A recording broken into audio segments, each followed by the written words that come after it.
Première présentation concerne effectivement le remplissage sédimentaire. Pour mieux anticiper les évolutions morphologiques de l'estuaire, effectivement, depuis 2015, on se pose pas mal de questions sur les types et l'épaisseur des sédiments qui transitent effectivement de l'embouchure et qui déterminent un peu la morphologie de l'estuaire, et qui sont effectivement à la base de fonctionnement hydromorphe sédimentaire de l'estuaire, et donc il affecte directement à la fois le fonctionnement écologique et à la fois l'alimentation. Donc j'appelle ici Romain Pellet qui nous parlera un peu effectivement des études préalables qui ont été faites pour dimensionner des campagnes de prélèvement et des mesures géophysiques qui sont très coûteuses et très complexes, et donc qui ont besoin un peu de faire un état des lieux pour pouvoir mieux les cerner. Romain Pellen, donc chercheur, voilà, je le cherchais, chercheur UMR, CNRS, M2C, Université de Caen, qui va justement nous détailler un peu tout cela. Super, merci beaucoup Manuel. Alors c'est un travail de synthèse sur les données disponibles et les connaissances au niveau du remplissage sédimentaire de l'estuaire de la Seine. Alors c'est un travail que je ne fais pas tout seul, hein. Je le fais également avec deux loups blancs que vous devez connaître, Sandrine Lesourd et Bernadette Tessier, également au laboratoire M2C.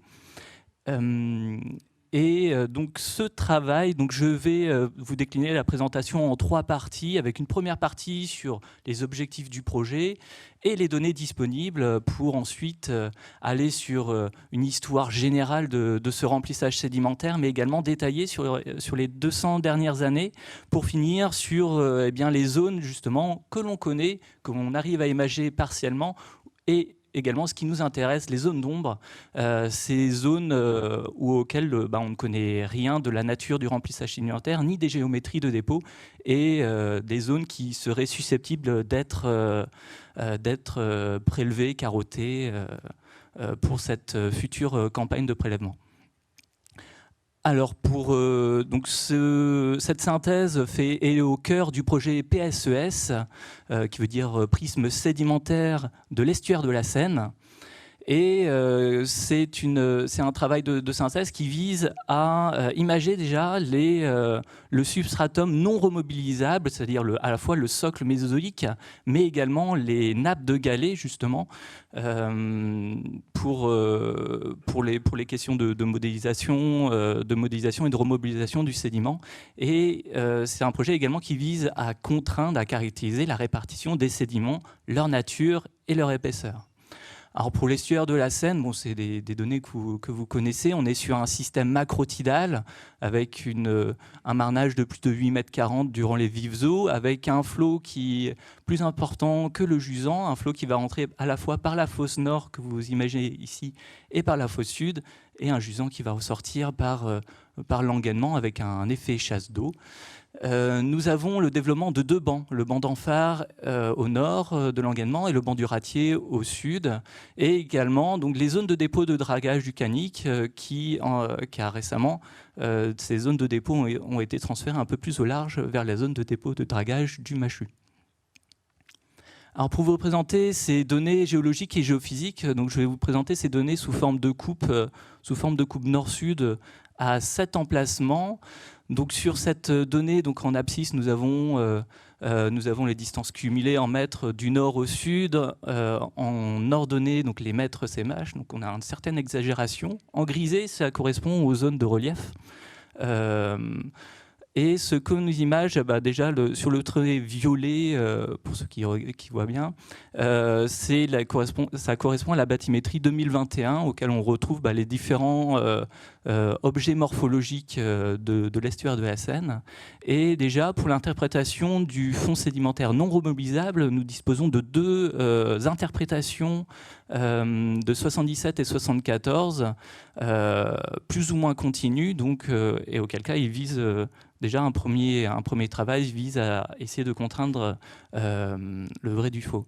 On dispose également de 35 cartes paléobathymétriques étalées entre 1834 et 2021, donc qui vont nous donner une révolution fine de l'évolution de l'estuaire sur les 200 dernières années. Nous disposons également de plusieurs campagnes géophysiques qui nous proposent une sorte d'échographie d'échographie du sol qui nous permet d'imager les géométries sédimentaires avec une pénétration plus ou moins importante, on le verra par la suite, de l'ordre de quelques mètres à une dizaine de mètres suivant l'endroit où on se trouve. On dispose également de données de forage, donc essentiellement sur la partie dont nous avons à disposition grâce à AROPA. Donc c'est une base de données de 158 forages, dont le tiers atteint le substratum mésozoïque, donc qui correspond à ces couleurs bleu vif qui sont des calcaires et des argiles condensées. Les couleurs jaunes correspondent à des sables et des conglomérats, donc les nappes de fond, et en vert, nous sommes plutôt sur des argiles, silt, voire tourbes. On dispose également de 41 carottages, donc vibrocarottiers. Donc là, on est sur des carottes de quelques mètres, plusieurs dizaines de centimètres à 4 mètres de long. Et si on regarde dans le détail, donc nous allons avoir une résolution fine des évolutions latérales des sédiments. Donc en violet ici, ça correspond à notre courbe de 2021. Ici, en orange, c'est la bathymétrie à 2004. Donc on a une érosion au niveau du chenal sud. Et ces données de carottage donc, nous informent donc, sur les variations fines des sédiments. Donc à la fois en jaune, ici, on est sur les sables. Et ensuite, on va voir en noir, ça correspondrait plutôt à des argiles. Il y a eu des datations qui ont été effectuées donc, dans le cadre de la thèse de Nicolas Delcine entre 2002 et 2005, avec justement des études paléoclimatiques qui ont été faites sur quelques carottes. Avec l'ensemble de ces données, donc on a pu déjà définir une première cartographie donc, de ces points durs. Donc ici, on est sur une cartographie du substratum avec notamment, ce qui moi m'intéresse, c'est plutôt les zones où on n'a pas cette information, des zones d'ombre. Auquel cas, là, j'ai extrapolé justement cette cartographie. Alors, si on regarde, donc là, on voit cette cartographie en coupe du substratum, et si on le regarde en carte et qu'on dézoome un peu, on quitte un peu l'estuaire de Seine pour regarder à l'échelle de la baie de Seine. Donc là, on va faire un bond de 20 000 ans dans le passé. Donc à cette époque-là, nous sommes lors du dernier maximum glaciaire, un niveau marin de 120 mètres plus bas. À cette époque-là, on observe donc le lit de la Seine, qui était un affluent de la Manche, et la Manche qui justement se jetait plusieurs centaines de kilomètres plus à l'ouest dans l'Atlantique. Alors l'histoire sédimentaire justement de la Seine, elle s'étale sur ces derniers 10 000 ans avec, ici je vous présente en abscisse donc, les âges, on va partir de 11 000 ans jusqu'à l'actuel, et en vertical nous sommes sur les profondeurs en mètres avec les différentes courbes d'interprétation de l'évolution du niveau marin sur ces 11 000 dernières années. Et avant 9000 ans, donc, au niveau de l'estuaire de la Seine, on est plutôt en régime fluviatile, avec le développement de nappes de galets justement qui vont se déposer au niveau de notre zone d'étude. Après 9000 ans, nous avons la mer qui envahit progressivement l'estuaire. Nous allons avoir des collivions argileux qui vont se développer sur ces nappes de fond, nappes de galets de fond, et on va avoir l'établissement d'environnements marécageux dans cette zone-là. Entre 8500 ans et 7500 ans, nous allons avoir la mer donc, qui va se développer, qui va envahir progressivement l'estuaire. Nous allons avoir des siltes sableux qui vont remobiliser en partie donc, ces argiles et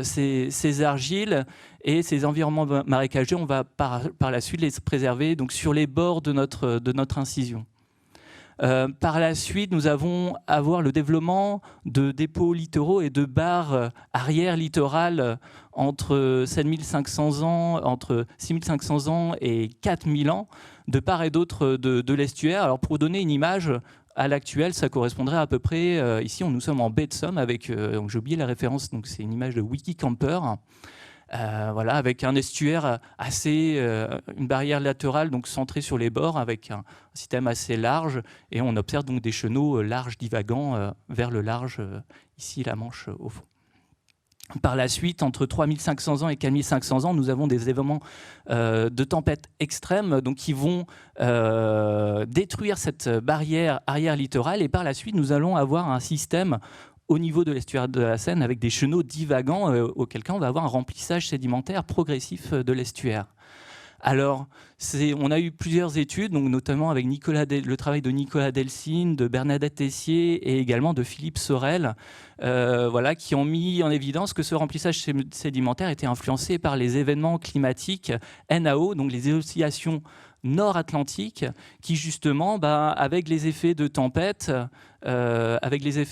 ont augmenté le débit de la Seine justement qui a perturbé le système morphodynamique de la Seine, et donc voilà, qui est une composante importante de cette évolution des répartitions des sédiments au niveau de l'estuaire sur la période jusqu'à la plus récente. Et enfin, vous voyez ici en vert, donc on correspond à la dynamique actuelle, donc dynamique 1800 après 1834. Alors pour résumer ces dépôts, donc en termes de synthèse de cartographie, on est sur plus de 35 mètres de sédiments sur les derniers 10 000 ans. Alors vous voyez qu'au niveau sous le port, donc j'ai pas mis l'épaisseur sédimentaire, mais on a une épaisseur sédimentaire qui est également importante. Et si je résume ça en termes de log synthétique, alors en bas on va retrouver notre socle jurassique avec nos cailloutis de fond, et plus on va remonter dans notre log sédimentaire, plus on va remonter la période récente. Et ce qu'on observe, ce qui a été observé en tout cas, c'est que les chenaux et barres estuariennes justement vont composer la majorité du système. Et par la suite on va retrouver légèrement un peu de cordon littoral et les dépôts estuariens qui vont composer ce remplissage sédimentaire. Alors vous observez ces variations ici. Ici ça va correspondre plutôt à des sables, et en noir plutôt des argiles, et avec des niveaux de cailloutis importants, surtout à la base. Alors pour détailler un peu ce log, donc on retourne sur notre carte du toit du socle mésozoïque avec les axes potentiels des différentes rivières. Je représente ici en dessous donc cette coupe. On va retrouver donc notre toit du substratum mésozoïque avec la zone. Information importante, cette zone de cache blanc, c'est la zone auquel cas on n'a pas cette information au niveau de l'estuaire de la Seine. Et pour finir, ici, ce trait noir correspond à la bathymétrie actuelle. Alors si je fais une coupe théorique à moins 15 mètres CMH, donc cette profondeur donc assez théorique correspondrait, entre guillemets, vu qu'on n'a pas cette information dans le centre, correspondrait aux unités U2 ou U3, donc les cailloutis de fond et les dépôts estuariens. Et si on regarde donc cette carte d'épaisseur en haut à droite, eh bien, ces dépôts vont être surtout répartis dans la partie centrale et légèrement sur les bords de cet estuaire. Ce qui va faire le remplissage, donc comme on l'a vu auparavant, ça va être légèrement le cordon littoral, mais plutôt sur les bords de l'estuaire, et surtout les développements des chenaux et barres estuariennes, donc qui va amener justement au développement des différents bancs que l'on connaît aujourd'hui. Alors pour information, ici on est sur la palobathymétrie 1834, et on observe qu'on a quand même des dépôts importants post-1834, et on rentre ici dans la seconde partie de l'histoire du remplissage sédimentaire de l'estuaire de la Seine, avec auquel cas je vais vous détailler, donc non pas les 35 cartes entre 1834 et 2021, mais une sélection de ces cartes justement qui vont pour vous présenter cette histoire. Alors ici, on retourne sur une carte bathymétrique avec, ici, en trait noir, ça correspond au 0 CMH. Donc on image bien donc un chenal ici, 1834, donc c'est l'estuaire naturel, entre guillemets, de la Seine. Un chenal qui va être divagant sur la période 1834 et 1875, auquel cas on va avoir les premiers travaux, vous voyez ici en rouge, donc les travaux d'aménagement de la Seine, mais travaux d'aménagement qui se fait surtout un peu plus en amont.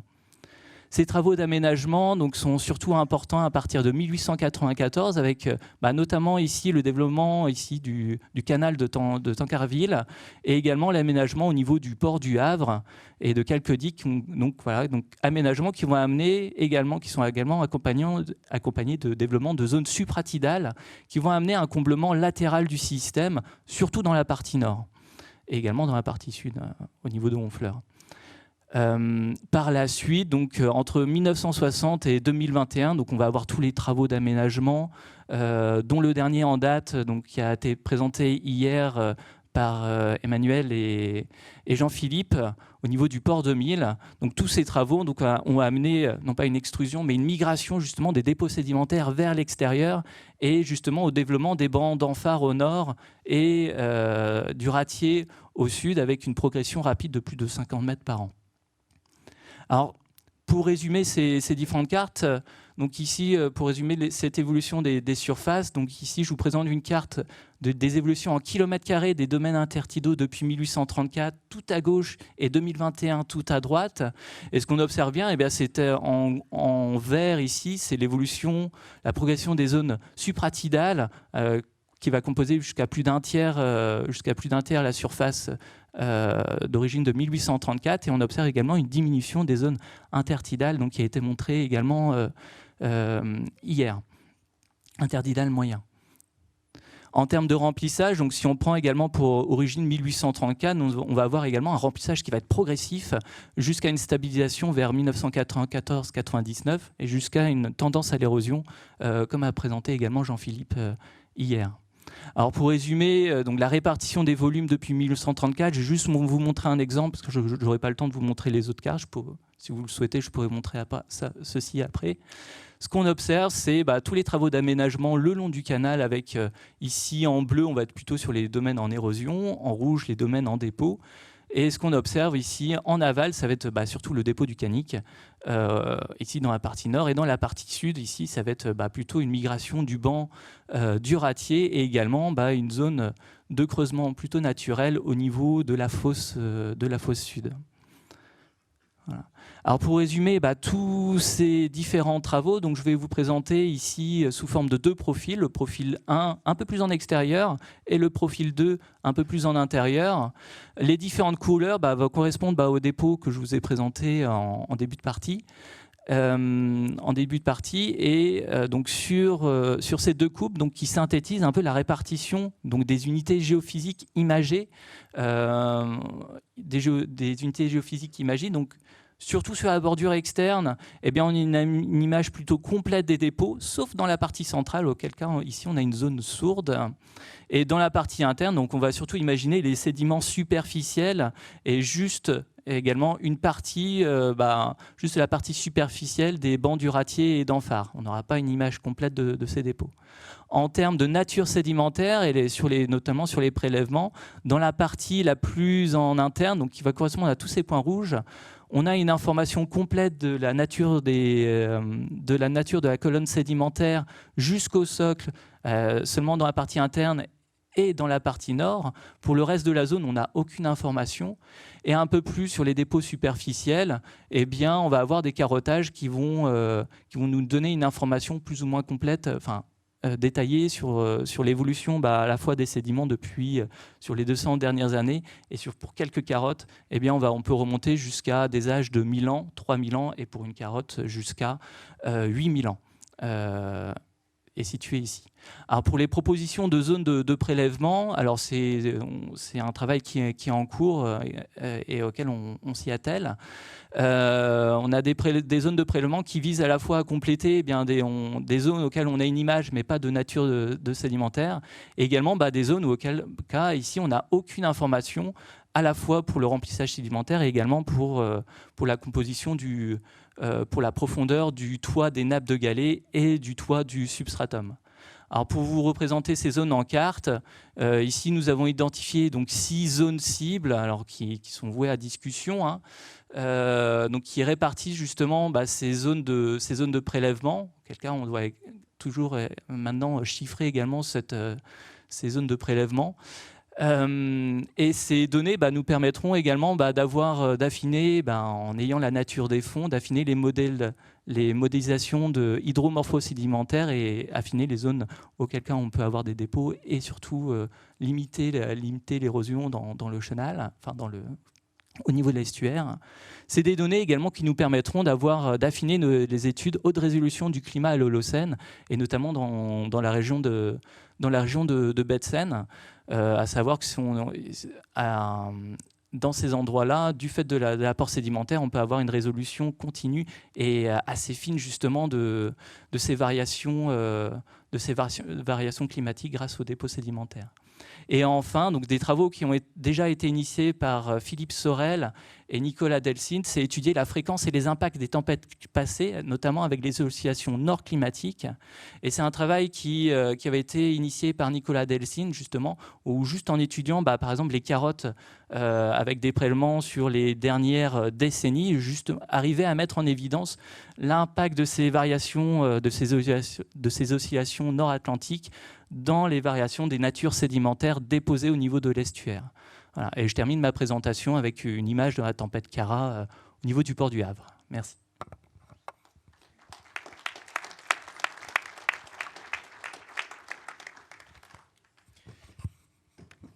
Merci Romain pour cette belle présentation. Il y a des questions dans la salle.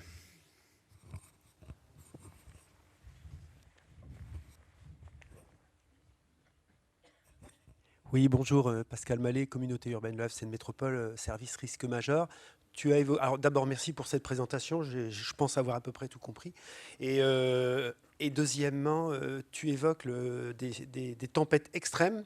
Est-ce que tu pourrais en donner un peu les caractéristiques et le contexte de l'époque et dit autrement, est-ce que c'est des tempêtes auxquelles on doit pouvoir aussi s'attendre aujourd'hui? Merci.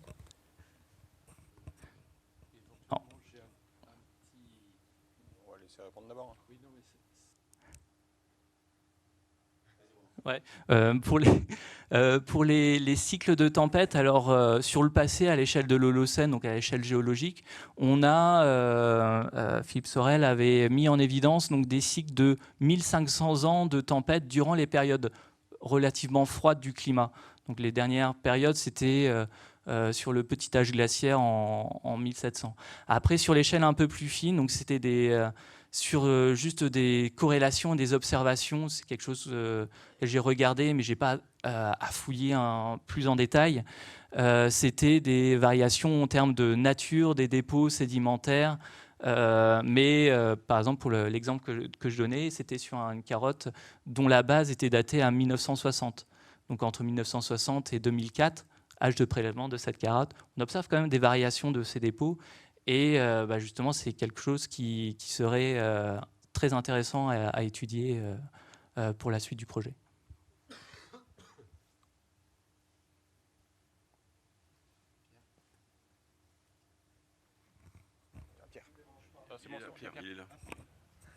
Merci. C'est une question un peu naïve. Est-ce que on connaît autant le remplissage plus en amont?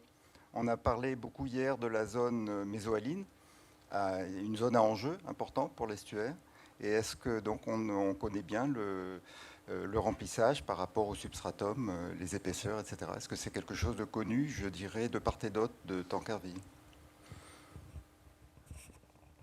De mémoire, alors j'ai pas beaucoup travaillé sur les zones un peu plus en amont. Et au niveau le long du chenal, donc il y a une cartographie justement de cette épaisseur des sédiments qui remonte dans l'axe du chenal justement avec les variations de dépôts sédimentaires. Donc j'imagine que c'est relativement connu.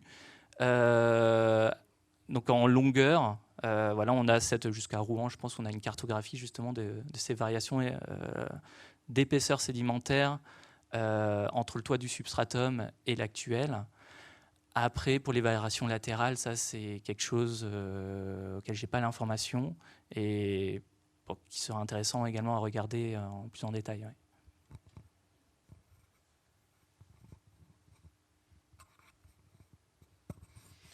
Ouais. D'autres questions? J'avais une question. Ah bah bien sûr. Je me demandais, parmi les 6 zones que tu mettais comme zones à prospecter à l'avenir, c'était quelle stratégie qui pouvait être mise en place pour... c'était du carottage, quelle épaisseur, voilà, quels étaient les objectifs de prospection pour compléter la vision 3D de notre remplissage sédimentaire de l'estuaire?